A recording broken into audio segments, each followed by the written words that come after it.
निशा गौतमी और सरसों के दाने की कहानी। यह कहानी गौतम बुद्ध के ज्ञान प्राप्ति के कुछ समय बाद की है, जब वे लोगों को अपने उपदेश दे रहे थे। निशा गौतमी का दुख। निशा गौतमी नाम की एक युवा महिला थी।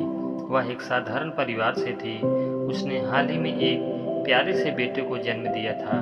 वह अपने बच्चे से बहुत प्यार करती थी और उसकी देखभाल में ही उसका सारा समय बीतता था। एक दिन दुर्भाग्यवश उसका नन्हा सा बेटा बीमार पड़ गया और कुछ ही समय में उसकी मृत्यु हो गई। निशा गौतमी अपने इकलौते बच्चे की मृत्यु से पूरी तरह से टूट गई थी।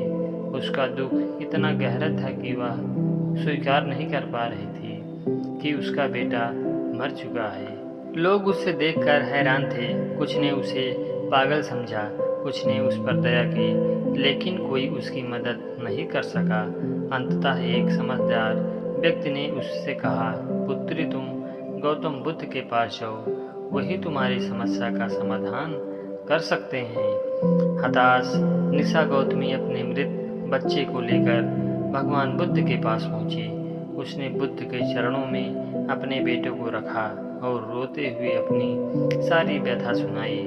उसने बुद्ध से प्रार्थना की कि वे उसके बच्चे को फिर से जीवित कर दें। बुद्ध ने बड़े धैर्य और करुणा से निशा गौतमी की बात सुनी।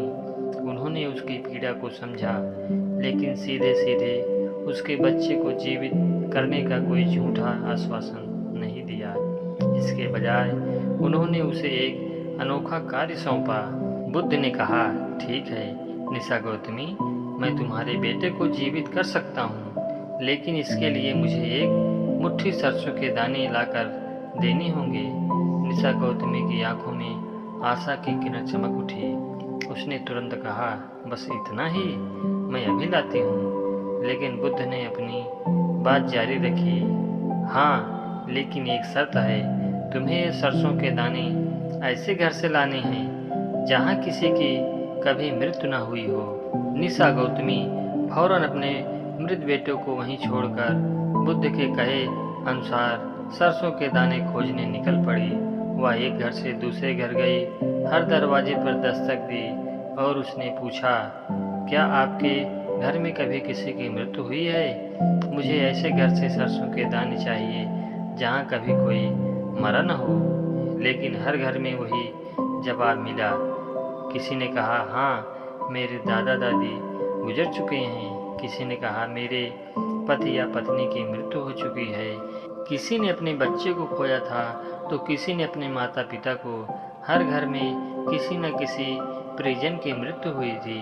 कई घंटों तक भटकने के बाद निशा गौतमी थक गई और निराश हो गई। सूरज ढल चुका था और वह समझ गई थी कि उसे ऐसा एक भी घर नहीं मिलेगा जहां मृत्यु ने दस्तक न दी हो। धीरे धीरे उसके मन में अपने बच्चे को लाने की तीव्र इच्छा कम होती गई और उसकी जगह एक गहरी समझ ने ले ली। निशा गौतमी वापस बुद्ध के पास आई, लेकिन इस बार उसके चेहरे पर निराशा नहीं, बल्कि एक नई शांति थी। उसने अपने मृत बच्चे को बुद्ध के चरणों में रखा और शांत स्वर में कहा, भगवान, मुझे सरसों के दाने नहीं मिले। मैंने पाया कि हर घर में, हर परिवार में मृत्यु एक अटल सत्य है, कोई भी इससे अछूता नहीं है। मैं अब समझ गई हूँ, मेरा दुख अद्वितीय नहीं है, बल्कि यह मानव जीवन का एक अनिवार्य हिस्सा है। बुद्ध मुस्कुराए। उन्होंने कहा, हाँ गौतमी, तुमने सत्य का अनुभव किया। दुख और मृत्यु जीवन के ऐसे पहलू हैं जिनसे कोई बच नहीं सकता। जन्म है तो मृत्यु है। जो कुछ भी उत्पन्न होता है वह नष्ट भी होता है। इस क्षण निशा गौतमी को ज्ञान की प्राप्ति हुई। उसने अपने व्यक्तिगत दुख से ऊपर उठकर जीवन और मृत्यु के सार्वभौमिक नियम को समझा।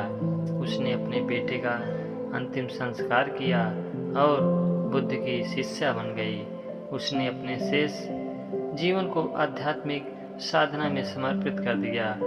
यह कहानी दर्शाती है कि बुद्ध किस प्रकार लोगों को सीधे उत्तर देने के बजाय उन्हें स्वयं सत्य का अनुभव करने और समझने का अवसर देते थे।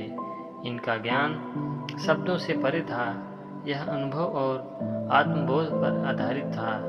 अगर आपको कहानी अच्छी लगी हो तो लाइक और सब्सक्राइब अवश्य करें। धन्यवाद।